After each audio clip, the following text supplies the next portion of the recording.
बिल्कुल सर, जो हमारे जराए खबरें लेके आए हैं वो ये थी कि गुज़िश्ता रोज जो है वो पाकिस्तान की एक टीम मीटिंग हुई और उसमें पाकिस्तानी खिलाड़ियों ने अपनी गलती तस्लीम की कि हमारे से बैटिंग उस तरह नहीं हो रही।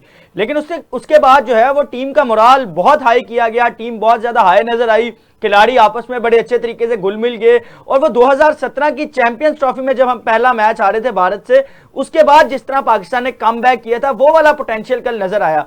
तो आप इसके बारे में क्या कहेंगे सर? देखिए, इसमें मैंने आपको पहले ही बताया कि इसमें कोई शक नहीं। पाकिस्तान की टीम अगर अच्छा खेलेगी, प्लेयर टू प्लेयर अच्छा खेलेगा, बॉलिंग आपकी अच्छी होगी, अपनी स्ट्रेंथ पे खेलेंगे, दूसरे की वीकनेसेस को एक्सप्लॉइट करेंगे, तो आप बहुत अच्छा परफॉर्म कर सकते हैं। कौन कौन कहता है कि साइम अयूब अच्छी इनिंग नहीं खेल सकते? कौन कहता है कि शहजादा फरहान जो है वो एक्सेप्शनल हिटिंग नहीं कर सकते? ये सब कुछ पॉसिबल है। मसला ये है कि आपको देखना है, आपको एक चीज देखनी है कि आपने आते से ही, अब जिस तरह हमने देखा पिछले संडे को, सैम अयूब ने आते से ही हाई फाई शॉट खेली, मतलब लॉक कर दिया बॉल को। बिल्कुल यही हरकत की शहजादा फरहान ने।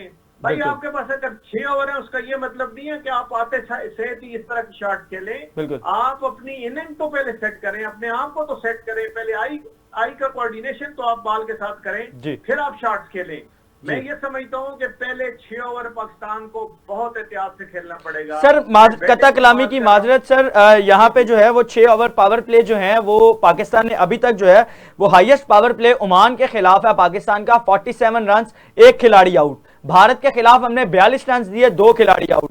और यूएई के खिलाफ हमने 39 रन दिए, 2 खिलाड़ी आउट। तो अगर ये बैटर जो है वो running between the wicket ball लें तो तब भी हमें 36 रन तो मिल जाते हैं। तो बगैर विकेट नुकसान किए हम 36-40 रन हैं। तो ये कोचेस को वाज़ेह पैगाम देना चाहिए अपने ओपनर्स को।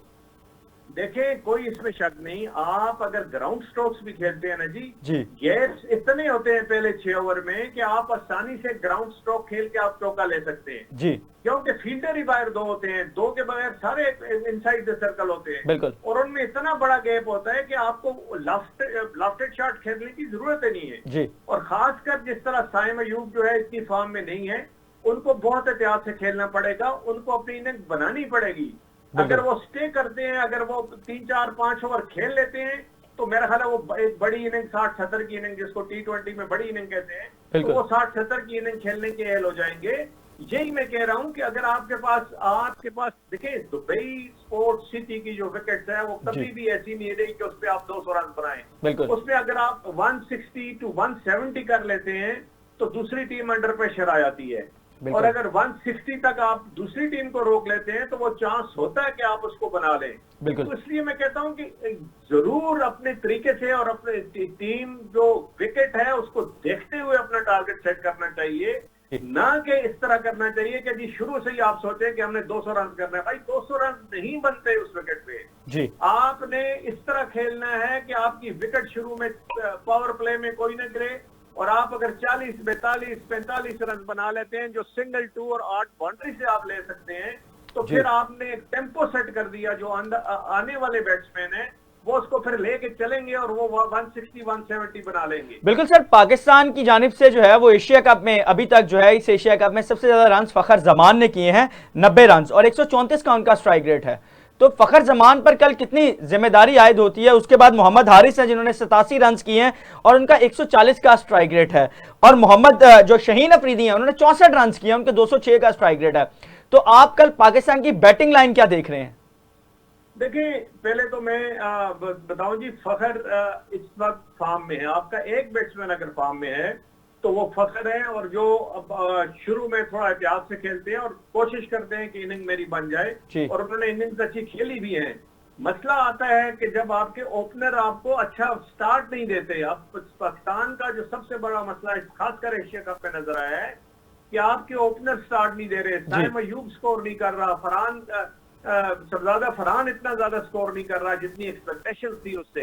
अगर आपने ओपनिंग एक सेट कर ली तो फिर फखर पे भी प्रेशर कम हो जाना है और फिर हारिस पे भी प्रेशर कम हो जाना है, और आइंदा जो दूसरे बैट्समैन है उन पे भी प्रेशर कम हो जाना है। और अब एक और बात बड़ी इंपॉर्टेंट है कि आपके जो पाकिस्तान के जो कप्तान है सलमान अली आगा, उनको एंकर रोल प्ले करना है, वो भी हिटर नहीं है। देखिए ये उनके ज़हन में कुछ आ रहा है, वो क्रॉस बैट शॉट खेलते नजर आ रहे हैं, वो ऐसी शॉट रिवर्स स्वीप खेलते नजर आ रहे हैं। ये उनका खासा नहीं है। उनका फोटे जो है, उनकी स्ट्रेंथ जो है वो एंकर शिप की है। उनको एंकर करना चाहिए। एंकर का मतलब है कि आपको 15 ओवर खड़ा होना है एक साइड को, बिल्कुल, one end of the wicket you have to stop that. बिल्कुल, मतलब है आपको विकेट गिराना है, वहां से आपको एक बंद करनी है कि यहाँ से कोई विकेट नहीं गिरेगी। Let the other batsman play his shot. मतलब दूसरे एंड पे जो बैट्समैन है उसको खिलाना चाहिए, उसको कहना चाहिए आप मारो भाई, मैं इधर हूँ, मैं 1-2-3 1-2-3 इस तरह के स्कोर करके मैं थोड़ा स्कोर ज्यादा करूंगा जी। लेकिन ये सारी बात तब होती है कि जब आपको अच्छा ऊपर से स्टार्ट मिले।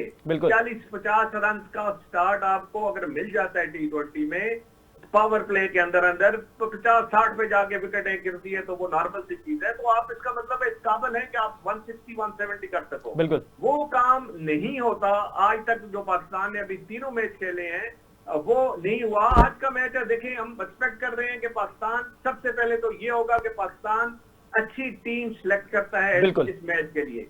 अब सिलेक्शन बड़ी इंपॉर्टेंट है जी। अब आपको मैं बताता चलूं कि देखिए सुफियान मुकीम का इंडिया के खिलाफ कोई चांस नहीं अच्छी परफॉर्मेंस देने का। बिल्कुल, वो लेफ्ट आर्म चाइना मैन है जो इंडिया बहुत, they are too strong against left arm chinaman मैन। इंडिया बहुत अच्छी है, इसलिए उनको खिलाने का कोई तुक नहीं बनती। पिछले संडे को भी उन्होंने गलती की है जो सुफियान मुकीम को खिलाया है जी।